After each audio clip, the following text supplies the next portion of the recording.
कि सैर पर सरकार और बेटी पर अत्याचार। पहली तस्वीर मैं आपको दिखा रहा हूं। अंकिता 19 साल उम्र, पेट्रोल डालकर जिंदा जला दिया शाहरुख ने। अंकिता की यह तस्वीर मैं आपको दिखा रहा हूं जिस वक्त अंकिता बुरी तरह से जली हुई थी, अस्पताल में जिंदगी और मौत की जंग लड़ रही थी। सोचिए, जब अंकिता जिंदगी मौत की जंग लड़ रही थी अस्पताल में, ये तस्वीरें आप देख रहे हैं। मुख्यमंत्री क्या कर रहे थे ये मैं आपको दिखाता हूं। अगली तस्वीर दिखाई जरा, ये देखिए जरा, ये हेमंत सोरेन को आप देख रहे हैं। ये देखिए जरा, हेमंत सोरेन बोट पर मजे कर रहे हैं, पिकनिक मना रहे हैं, विधायकों के साथ सैर कर रहे हैं। वहां एक बेटी जिंदगी और मौत से जंग लड़ रही थी और 27 अगस्त को हेमंत सोरेन विधायकों के साथ पिकनिक पर गए हुए थे। सैर पर सरकार है और बेटी पर अत्याचार हो रहा। अगली तस्वीर दिखाई जरा, ये आप देख रहे हैं अंकिता का पार्थिव शरीर उनके घर पहुंचा। ये वो तस्वीरें मैं आपको दिखा रहा हूं। जोर से लोगों के रोने बिलखने की आवाज आ रही है। एम्बियंस दीजिए प्लीज। ये जो आप देख रहे हैं, ये अंकिता की बॉडी जिस वक्त घर पहुंची है वो तस्वीर। अगली तस्वीर दिखाई, अंकिता के परिवार वालों का रो रो कर बुरा हाल था। सोचिए, एक 19 साल की बेटी जिसकी कुछ वक्त बाद पढ़ाई लिखाई पूरी होने के बाद शादी की उम्र आ रही थी, उस बेटी को एक लड़के ने, शाहरुख ने पेट्रोल डालकर जिंदा जला दिया। तो परिवार में ये मातम का आलम था। एम्बियंस दीजिए प्लीज। अगली तस्वीर दिखाइए जरा, ये देखिए जरा, उधर परिवार रो रहा था और मुख्यमंत्री बस में विधायकों के साथ मौज करने, घूमने के लिए, पिकनिक के लिए निकल गए थे। देखिए सेल्फी ले रहे हैं। ये भी 27 तारीख की है। ये बेटी जूझ रही थी जिंदगी और मौत से और मुख्यमंत्री दरअसल सैर पर थे। अगली तस्वीर दिखाइए, मुख्यमंत्री सैर पर थे और उसके बाद अब देखिए लोगों का गुस्सा।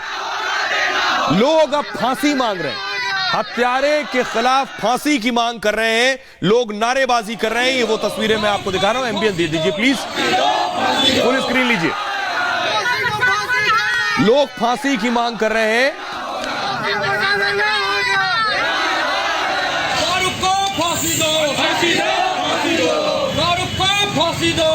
अगली तस्वीर दिखाइए, लोग फांसी की मांग कर रहे हैं। देखिए, उसके बाद लोगों ने आगजनी शुरू कर दी। लोगों का गुस्सा लाजमी है। मुख्यमंत्री जहां सैर कर रहा हो और बेटी के साथ बेटी की हत्या हो रही हो, वहां लोगों का गुस्सा लाजमी। लोग पुतला जला रहे हैं और इससे ज्यादा, इस गुस्से से ज्यादा दर्दनाक तस्वीर ये कि हत्या करने वाला मुस्कुरा रहा है। अगली तस्वीर दिखाई जरा, यह है शाहरुख जो मुस्कुरा रहा था। फुल स्क्रीन लीजिए जरा। हिरासत में लिया गया उस वक्त, अब तो फिलहाल जेल में, लेकिन ये देखिए मुस्कुरा रहा है। इसी लड़के ने अंकिता की हत्या की है। शाहरुख नाम है इसका। और देखिएगा जैसे ही घूमा, अब देखिए जरा, ये हत्या करने के बाद मुस्कुरा रहा है। और बेशक मुस्कुराएगा जिस राज्य में मुख्यमंत्री सैर पर हो, बेटियां सुरक्षित हो, वहां पर जो हत्यारे हैं वो बेखौफ होंगे। वो इसी तरह से मुस्कुराएंगे क्योंकि उन्हें कानून का खौफ नहीं है। उन्हें पता है कि सरकार और पुलिस उनका कुछ नहीं कर सकती है। देखिए जरा आखिर किस तरह से शाहरुख ने अंकिता की हत्या की, ये आपको दिखाता हूं। 19 साल की अंकिता को शाहरुख ने जिंदा जला दिया। यह अंकिता की तस्वीर है। सिर्फ 12वीं में पढ़ती थी अंकिता, 12th क्लास की स्टूडेंट थी। 23 अगस्त को अंकिता घर में सो रही थी। सोचिए, लड़की घर पर सो रही थी। शाहरुख हुसैन ने उस वक्त खिड़की से पेट्रोल छिड़का इसके ऊपर। सोती अंकिता पर पेट्रोल छिड़का खिड़की से। पेट्रोल छिड़कने के बाद सोती हालत में आग लगा दी। और इतना ही नहीं, शाहरुख हुसैन अंकिता के पड़ोस में रहता था, पड़ोसी था। 2 साल से अंकिता को लगातार परेशान कर रहा था। स्कूल और ट्यूशन जाते वक्त उसका पीछा करता था। अंकिता ने पिता से अपने शाहरुख की शिकायत की कि वो ये हरकत करता है। परेशानी बढ़ने पर पुलिस से भी शिकायत की 2 साल पहले, लेकिन कुछ नहीं किया पुलिस ने। तब उस वक्त शाहरुख के बड़े भाई ने जाकर माफी मांग ली परिवार से। 15 दिनों से शाहरुख फिर परेशान कर रहा था अंकिता को और बात करने और दोस्ती करने के लिए लगातार दबाव बना रहा था। अंकिता और उसके परिवार को मारने की भी धमकी दे रहा था। 23 अगस्त को पेट्रोल से जला दिया। अंकिता को पहले फूलो झानो अस्पताल ले जाया गया, जहां उनका इलाज होता रहा।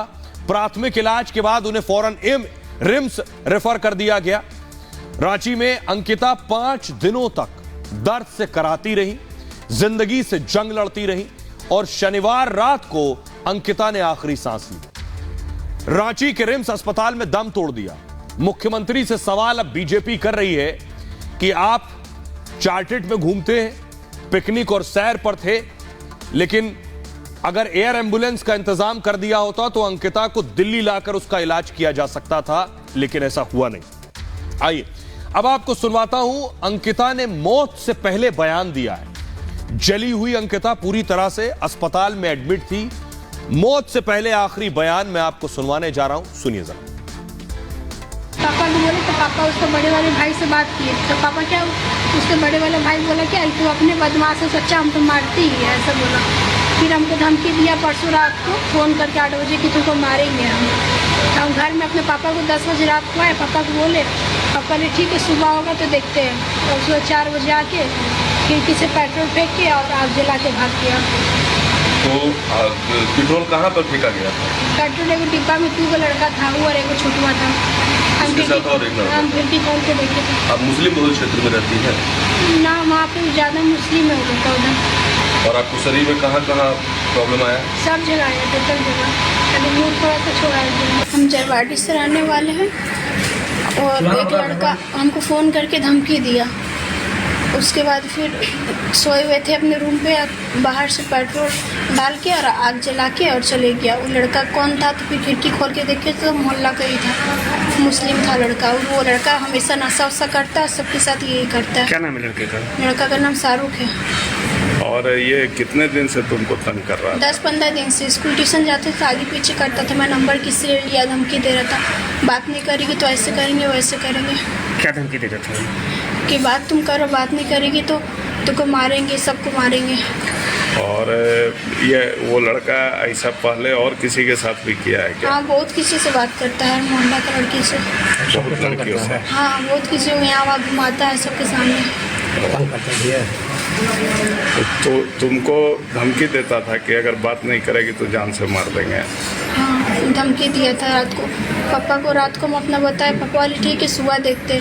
सुबह हुआ भी नहीं, 4 बजे सुबह ऐसे करके वो चले गया। खिड़की खोल के देखे तो देखे वो पेट्रोल हाथ में लिया हुआ था, एक डिब्बा, और माचिस लिया हुआ था, भाग रहा था। ब्लू कलर का टी-शर्ट पहना हुआ था।